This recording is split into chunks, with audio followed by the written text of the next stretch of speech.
रात के 11 बज चुके थे जब रोहन, प्रिया और समीर की गाड़ी माधवपुर के बाहर एक टूटी फूटी सड़क पर रुक गई। तारों से भरी खाली रात थी। कोई आवाज नहीं, कोई रोशनी नहीं, सिर्फ दूर जंगल की गहरी खामोशी। जीपीएस सिग्नल चली गई। रोहन ने स्क्रीन देखते हुए कहा।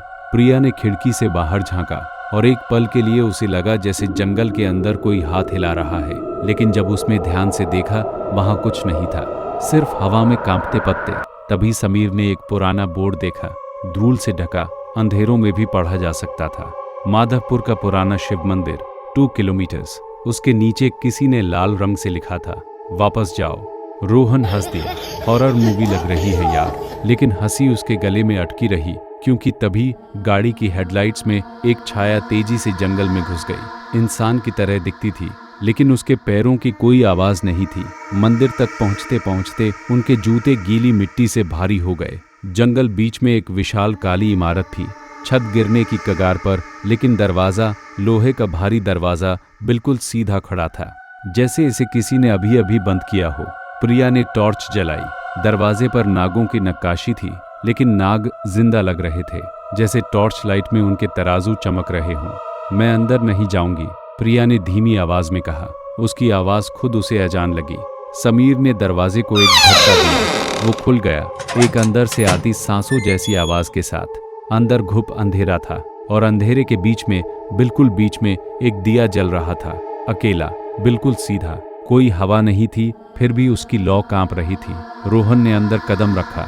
उसकी टॉर्च ने एक बड़ी मूरत रोशन की, शिव की, लेकिन मूरत की आंखें पत्थर की नहीं थी, वो काला कुछ और था, गीला। और तब प्रिया ने देखा, मूरत के नीचे पत्थर पर कुछ लिखा था खून से, एक नाम, उसका अपना नाम। प्रिया के होंठ कांपे, लेकिन आवाज नहीं निकली। समीर ने उसका हाथ पकड़ा और वापस दरवाजे की तरफ भागा, लेकिन दरवाजा बंद था। लोहे का दरवाजा, जो उन्होंने खुद अंदर से किसी बंद करने की आवाज सुनाए बिना अंदर घुसा था, अब 1 इंच भी नहीं हिला।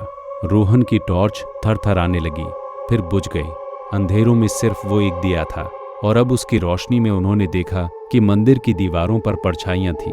3 परछाइयां उन्हीं की तरह दिखती थी, लेकिन परछाइयां उनके साथ नहीं चल रही थी, वो अपनी मर्जी से हिलती थी। तभी समीर के कानों में कोई फुसफुसाया, इतना करीब जैसे कोई उसके कानों के पीछे से बोल रहा हो, 3 दिन पहले क्यों आए थे? समीर ठहर गया। हम आज पहली बार आए हैं यहाँ, उसने कांपती आवाज में कहा। खामोशी, फिर वही आवाज, अब थोड़ी सी मुस्कुराहट के साथ, नहीं। प्रिया ने अपने फोन की फ्लैशलाइट जलाई। दीवार पर धूल में 3 जोड़ी पांव के निशान थे, उन्हीं के जूते का साइज, लेकिन निशान अंदर की तरफ आ रहे थे, बाहर की तरफ कोई निशान नहीं था, जैसे वो तीनों लोग पहले भी आ चुके हों और कभी गए नहीं हों। रोहन ने मंदिर की पुरानी लकड़ी की अलमारी खोलने की कोशिश की, शायद कोई रास्ता निकले, कोई खिड़की। अलमारी में सिर्फ एक चीज थी, एक पुरानी डायरी। उसने पन्ने पलटने शुरू किए। अंधेरे में भी उनका मतलब समझ आ रहा था, एक ही बात बार बार लिखी थी, 3 अलग हाथ लिखावटों में। वो मूरत देखती है, जब वो देखती है तुम उसके हो जाते हो। मैं बाहर नहीं जा सकता, मेरे दोस्त भी नहीं गए, यहाँ वक्त रुकता नहीं है, कल फिर होगा, कल फिर होगा, कल फिर। डायरी के आखिरी पन्ने पर 3 नाम थे। रोहन की आंखें फटी रहीं, अपने नाम को वहां देखकर उसका पांव नहीं उठा। प्रिया, समीर, रोहन, उसी हैंडराइटिंग में जो उसकी थी, उसी तारीख के साथ जो आज की थी। और तब दिए की रोशनी में प्रिया को मूरत की आंखों में कुछ नजर आया। रिफ्लेक्शन नहीं था, क्योंकि रिफ्लेक्शन में आप खुद दिखते हो। यहाँ दिखते थे 3 लोग, 3 पहचाने चेहरे, अंदर से देखते हुए, अंदर से जैसे वो पहले से वहाँ बैठकर उनका इंतजार कर रहे थे और मुस्कुरा रहे थे। गांव वालों ने कहा कि मंदिर के पास कोई जाता नहीं। सालों पहले 3 लोग, एक लड़की, 2 लड़के अपनी गाड़ी वहाँ छोड़कर जंगल में घुस गए थे।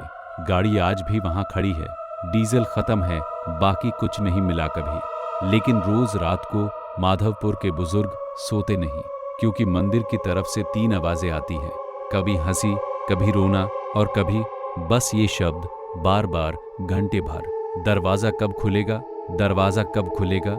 गांव का एक बच्चा एक बार जंगल में गया था गेंद लेने, वापस आया तो उसने एक ही बात बोली, फिर कभी नहीं बोला। आज भी वो बच्चा, जो अब जवान है, रात को नींद में वही बात दोहराता है। मंदिर में उनके चेहरे थे, उनके अपने चेहरे, लेकिन आंखें मेरी थी। वो गाड़ी आज भी वहाँ है, और अगर आप कभी माधवपुर के जंगल से गुजरें रात को, जब जीपीएस फेल हो और एक पुराने बोर्ड पर नजर पड़े, तो वापस जाइए, क्योंकि कुछ जगहें किसी को नहीं छोड़ती, वो बस आपको अपना हिस्सा बना लेती हैं, हमेशा के लिए।